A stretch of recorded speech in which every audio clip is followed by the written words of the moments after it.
Hello everyone, welcome back to my channel knowledge bulletin.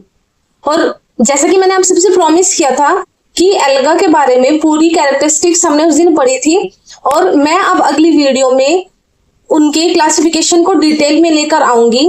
और finally मैं आपके लिए वो सारी की सारी क्लासिफिकेशन उनकी डिटेल में लेकर आ गई हूँ।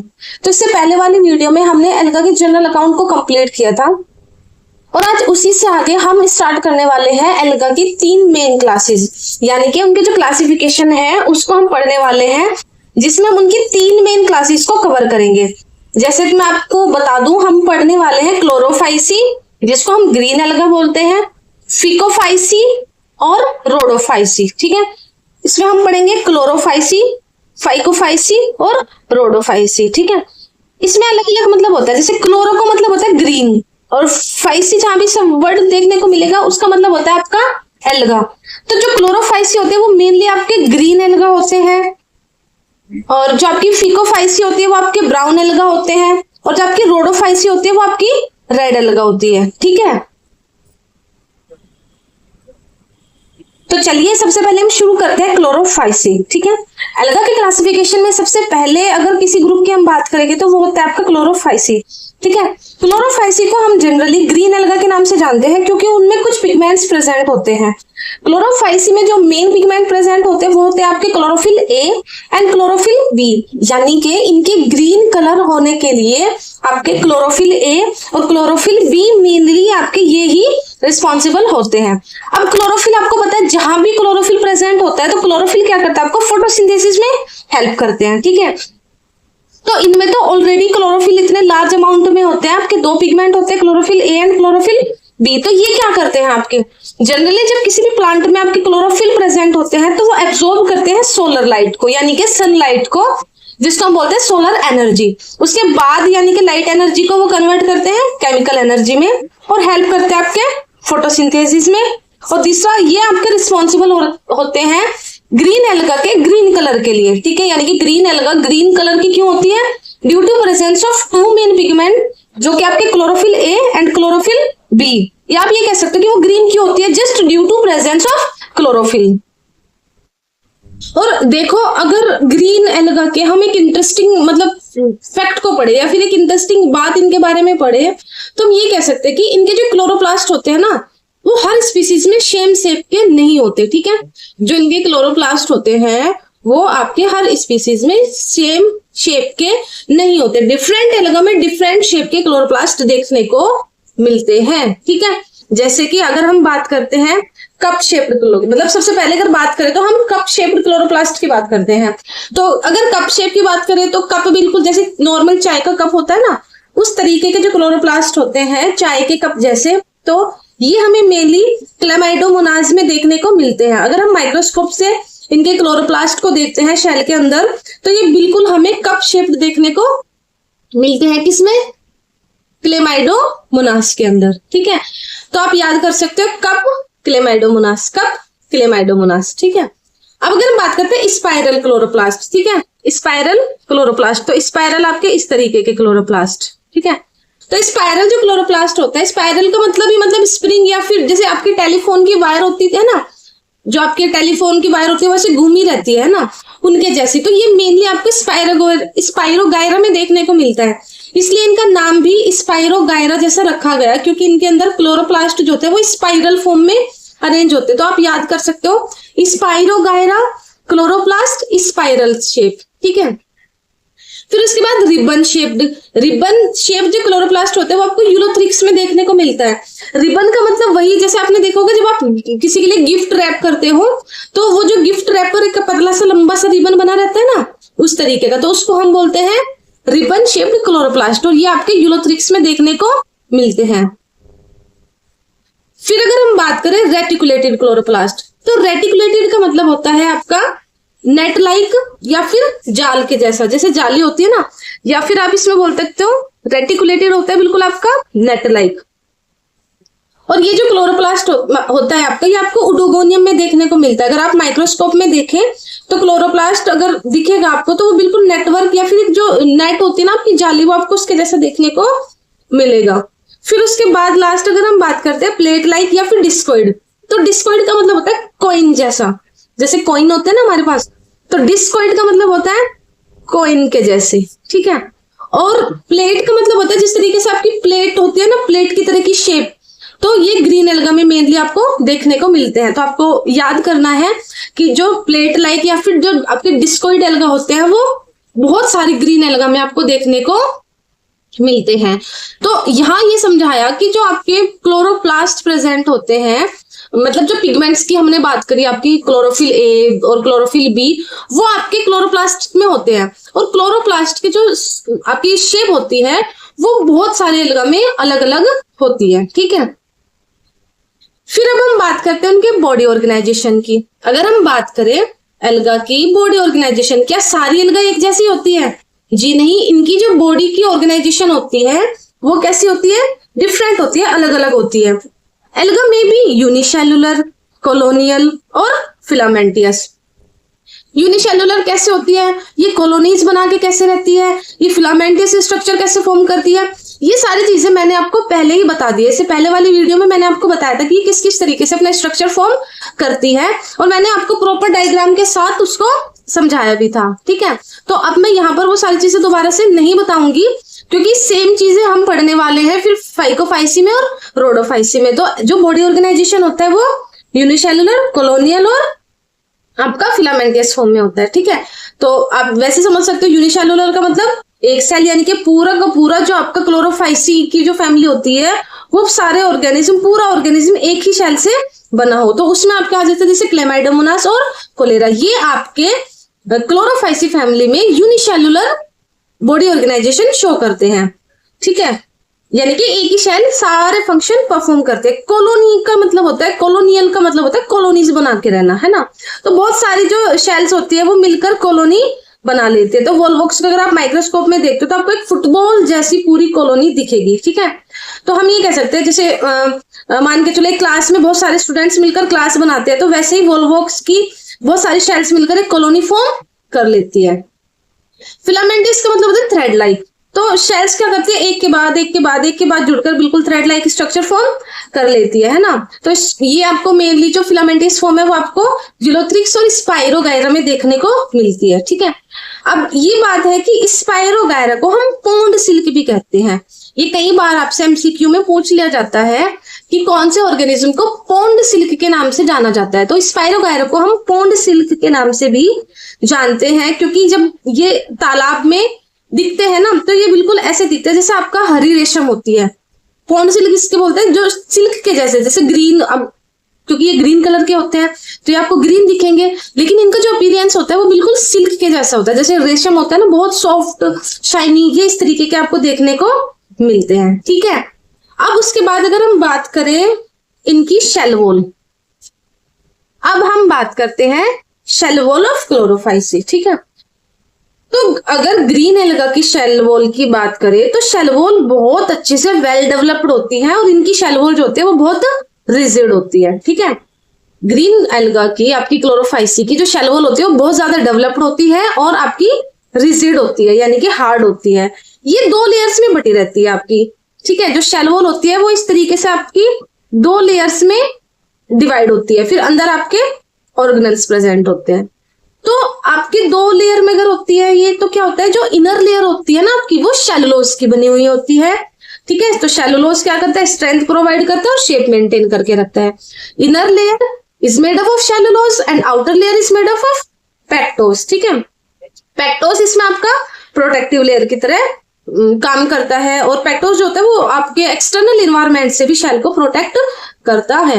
ओवरऑल अगर हम शेल वॉल की बात करें तो शेल वॉल प्रोटेक्शन प्रोवाइड करती है, शेल को एक डेफिनेट शेप प्रोवाइड करती है, ठीक है।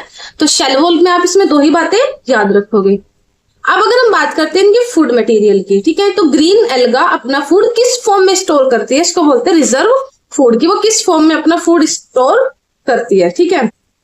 तो ग्रीन एल्गा अपना जो फूड है वो स्टार्च की फॉर्म में, और कुछ ग्रीन एल्गा आपकी ऑयल ड्रॉपलेट्स की फॉर्म में फूड स्टोर करती है। ये भी बहुत बार पूछा जाता है कि कौन सी एल्गा अपना फूड ऑयल ड्रॉपलेट्स की फॉर्म में स्टोर करके रखती है, ठीक है। मेन जो फूड स्टोर करती है वो ये स्टार्च की फॉर्म में करती है, ठीक है। अब आपको पता है स्टार्च कैसे बनता है, जब आपका कोई भी ये ग्रीन प्लांट की अगर हम बात करें या फिर एल्गा की बात करें, जिनमें भी क्लोरोफिल प्रेजेंट होता है, अगर वो फोटोसिंथेसिस करते हैं, फोटोसिंथेसिस के टाइम पे वो अपना फूड बनाते हैं ग्लूकोज की फॉर्म में, और फिर उसके बाद जब उनके पास एक्स्ट्रा फूड बच जाता है तो ये क्या करते हैं, उसको स्टोर करके रख लेते हैं।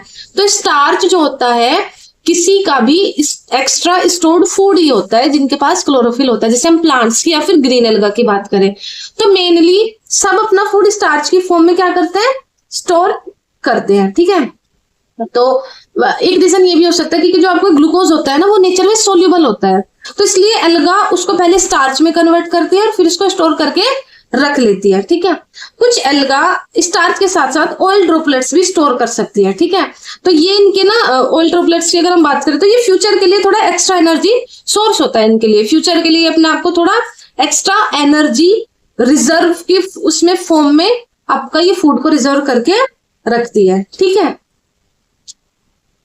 अब हम ग्रीन एल्गा में ही एक और बहुत इंपॉर्टेंट स्ट्रक्चर की बात करते हैं जो एनसीईआरटी में दिया हुआ भी है, जिसको हम बोलते हैं पायरेनोइड्स। ठीक है, तो पायरेनोइड्स क्या होते हैं, पायरेनोइड्स मेनली फूड सिंथेसिस या फिर फूड स्टोरेज से रिलेटेड आपके कुछ होते हैं, है ना।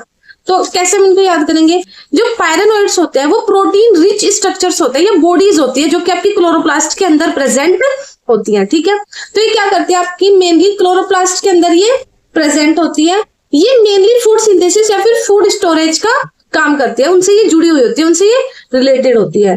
तो ये कैसे काम करती है, देखो जब एल्गा फोटोसिंथेसिस करती है तो फूड बनाती है, आपको पता है, फिर वो आपका जो फूड होता है वो सोल्यूबल यानी कि ग्लूकोज की फॉर्म में होता है, उसको फिर स्टार्च फॉर्म में कन्वर्ट किया जाता है ना। तो जब उसको स्टार्च फॉर्म में कन्वर्ट करते हैं और उसको स्टोर करने में जो पायरेनोइड्स हैं वो आपके एक बहुत इंपॉर्टेंट रोल प्ले करते हैं। सिंपल लैंग्वेज में अगर हम इसको समझे तो पायरेनोइड्स एल्गा की फूड फैक्ट्री और फूड स्टोरेज यूनिट की तरह काम करते हैं, ये मेनली आपका प्रोटीन को स्टोर करने का काम करते हैं। ठीक है, पायरेनोइड्स क्या करते हैं आपका, और दूसरी चीज एक तो ये प्रोटीन आपका स्टोरेज करने में हेल्प करते हैं, और दूसरा ये आपके कार्बोहाइड्रेट सिंथेसिस में भी हेल्प करते हैं। फिर उसके बाद अगर हम बात करें रिप्रोडक्शन इन एल्गा, हम एल्गा में रिप्रोडक्शन को पढ़ेंगे कि एल्गा किस तरीके से जो उनकी स्पीसीज है या जो उनसे भी हम पढ़ रहे हैं वो मतलब किस तरीके से अपने आप को नंबर्स में वो इंक्रीज करती है। तो हम ग्रीन एल्गा के रिप्रोडक्शन को समझते हैं। ग्रीन एल्गा में रिप्रोडक्शन मेनली तीनों तरीके से होता है जो मैंने आपको पहले समझाया था कि एल्गा में बेसिकली रिप्रोडक्शन कैसे होता है। तो ये तीनों तरीके से आराम से रिप्रोड्यूस कर सकती है, that is vegetative reproduction, sexual reproduction and sexual reproduction. अगर हम वेजिटेटिव रिप्रोडक्शन की बात करें तो आपको पता है वेजिटेटिव रिप्रोडक्शन का मतलब सबसे कॉमन मेथड जो है वो फ्रेगमेंटेशन होता है। ठीक है, आपको पता है मैंने बहुत अच्छे से आपको विद डायग्राम समझाया हुआ है कि फ्रेगमेंटेशन किस किस तरीके से होता है। मैं थोड़ा सा यहाँ बता के चलती हूँ आपको। फ्रेगमेंटेशन का मतलब होता है बॉडी पार्ट का टूट जाना। फ्रेगमेंटेशन वर्ड का ही मतलब होता है टूट जाना।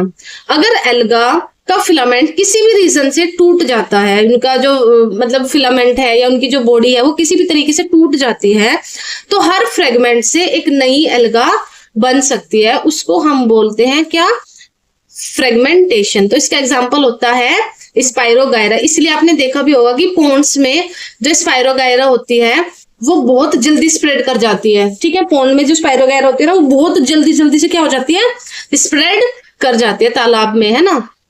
जैसे एक लंबी चैन को तोड़ दो और हर टुकड़े से अलग नई चैन बन जाए, तो ये उसी तरीके से फ्रेगमेंटेशन परफॉर्म करते हैं। असेक्सुअल रिप्रोडक्शन आपका स्पोर्स के थ्रू होता है और मेनली ज़ूस्पोर्स के थ्रू होता है। ज़ूस्पोर्स के बारे में भी मैंने आपको बताया था।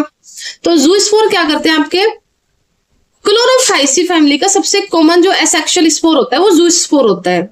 ज़ूस्पोर क्या होता है, एक मोटाइल स्पोर होता है क्योंकि उनके पास फ्लैजिला होता है जिसकी हेल्प से ये पानी में स्विम कर सकते हैं। तो इसका एग्जाम्पल है क्या, क्लेमाइडोमोनास। ठीक है, क्लेमाइडोमोनास क्या होता है, आपके असेक्सुअली रिप्रोड्यूस करते हैं with the help of spores और मेनली ज़ूस्पोर। ठीक है, तो ज़ूस्पोर क्या करते हैं, जब भी आपकी फेवरेबल कंडीशंस आती है वो उसमें जर्मिनेट करते हैं और एक न्यू एल्गा बना देते हैं, एक न्यू एल्गा को फॉर्म कर देते हैं। ठीक है, फिर उसके बाद अगर हम इनमें बात करते हैं सेक्सुअल रिप्रोडक्शन की, अब आता है इनका सबसे इंपॉर्टेंट रिप्रोडक्शन यानी कि सेक्सुअल रिप्रोडक्शन। सेक्सुअल रिप्रोडक्शन होता है आपका by the fusion of gametes. जो गैमेट्स होते हैं, मेल गैमेट, फीमेल गैमेट हालांकि मेल गैमेट और फीमेल गैमेट का कॉन्सेप्ट ही नहीं है, दो गैमेट्स आपके फ्यूज करते हैं और वो क्या करते हैं, आपके एक नए अलगा को फॉर्म करते हैं, ठीक है। तो सबसे इंपॉर्टेंट रिप्रोडक्शन आपका इसमें यही होता है, ठीक है। तो इसमें क्या होगा, आपका male gamete female gamete fuse करेंगे, वो जाइगोट फॉर्म करेंगे।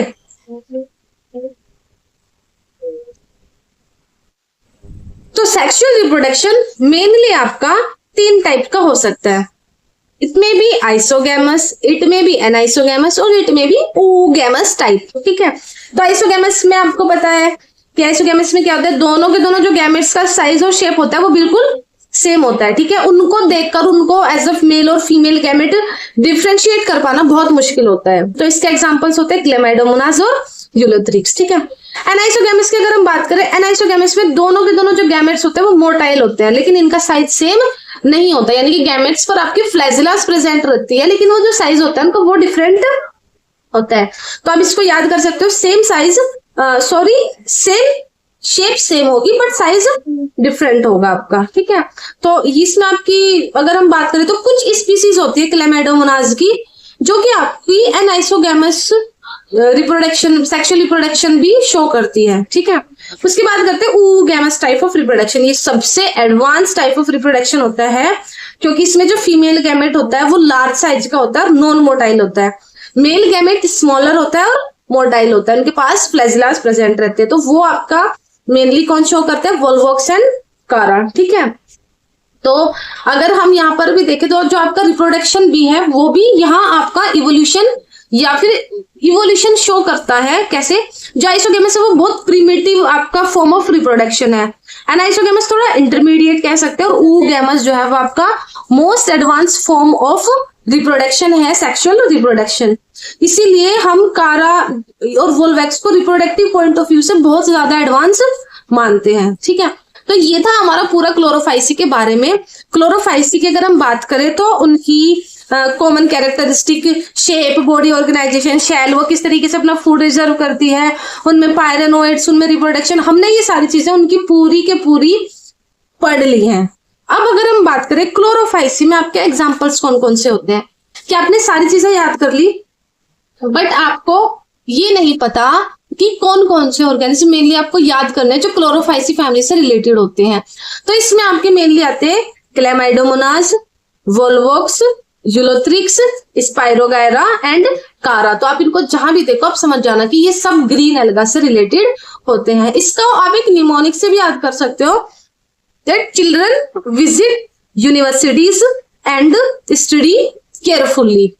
Children visit universities and study carefully मतलब C for Chlamydomonas, V for Volvox, U for Ulothrix, S for Spirogyra and C for Chara again, ठीक है। तो आप इस तरीके से इसको याद कर सकते हैं।